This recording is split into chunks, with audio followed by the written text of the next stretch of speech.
This is Jonathan Catherwood of the MLJ Trust. The MLJ Trust is a charity in the United States that preserves the 1600 audio sermons of the late Dr. Martyn Lloyd-Jones. Dr. Lloyd-Jones and his wife, Martyn Lloyd-Jones, had two daughters, Elizabeth, my mother, and Anne, my beloved aunt, and each of them had three children. So Elizabeth had Christopher, Beth and Jane, and myself, and my Aunt Anne had Elizabeth, Rhiannon, and Adam. Alas, my cousins were born too late to be in these home movies, which were mainly filmed between the late 1950s and the late 1960s, but we thought the people who followed Dr. Martyn Lloyd-Jones might have some interest in seeing what he was like outside of the pulpit. As a grandfather, he was very warm and loving and gentle, and these are the videos where we see him smiling and relaxed. I'll try and keep the voiceovers to a minimum, but just to point out who is who, and we hope you enjoy it. This was a family gathering for what we think was my great-grandmother's 92nd birthday in the early 60s. My grandmother, Martyn Lloyd-Jones, is in the middle, and coming into the frame on the right is my mother, Elizabeth, and my sister, Beth and Jane.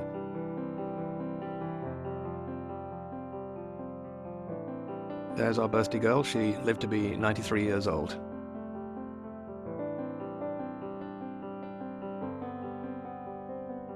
Here's the family. You see my grandfather, Martyn Lloyd-Jones, on the steps. That's my lovely Aunt Anne and my mother, the two sisters together.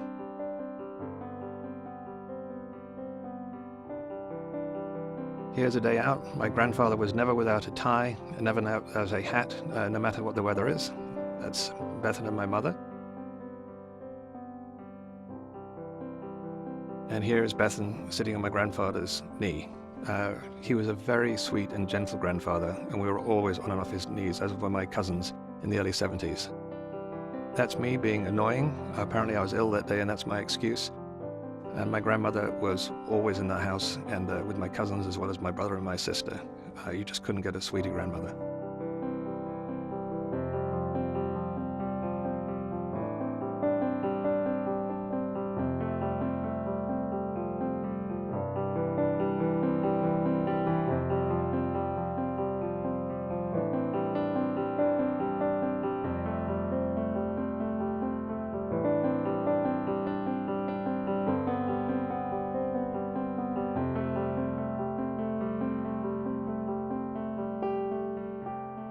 We're a little older now. That was my brother running into the frame. That's my sister. That is me as a little boy, trying to let go of my grandfather's hand to run towards the camera. They took us on a lot of outings when we spent time together in the Easter and over the summer holidays. And that is the smile that I remember.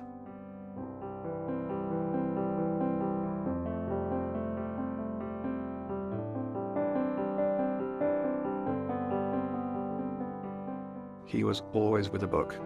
2 to 3 hours every afternoon reading books in the library. And he also encouraged us to read and was interested in reading what we were reading, no matter how rubbish it was. He liked to know what we were doing, what we were reading, and to take an interest in it.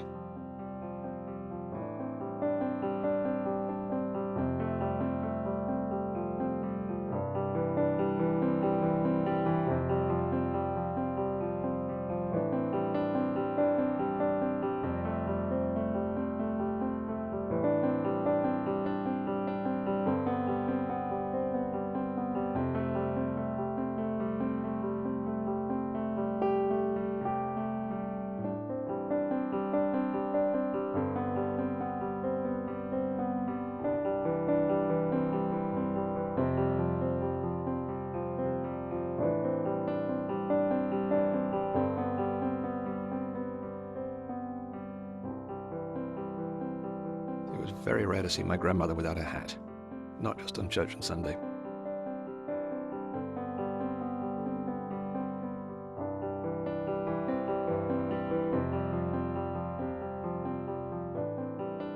You will notice coming up in this shot that even though my grandfather liked to lead in the pulpit, when it came to walking around the gardens, my grandmother had quite a lot to say. She was a terrific woman. She was one of the earliest of her generation to become a medical doctor in the 1920s. She had 27 proposals of marriage, and my grandfather was the first one, and he was the last one. He just kept going. You can see him being turned there by my grandmother. But he fell in love almost immediately and just hung in until she finally said yes.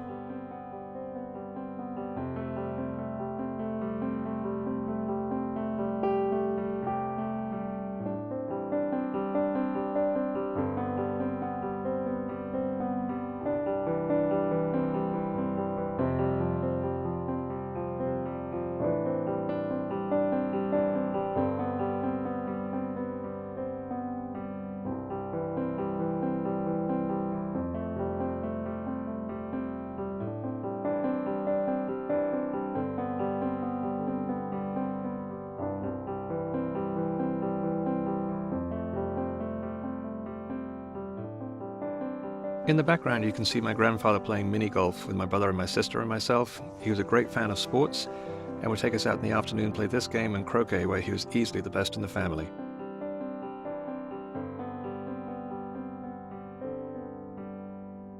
We do hope that you've enjoyed these home movies, and thank you for watching them.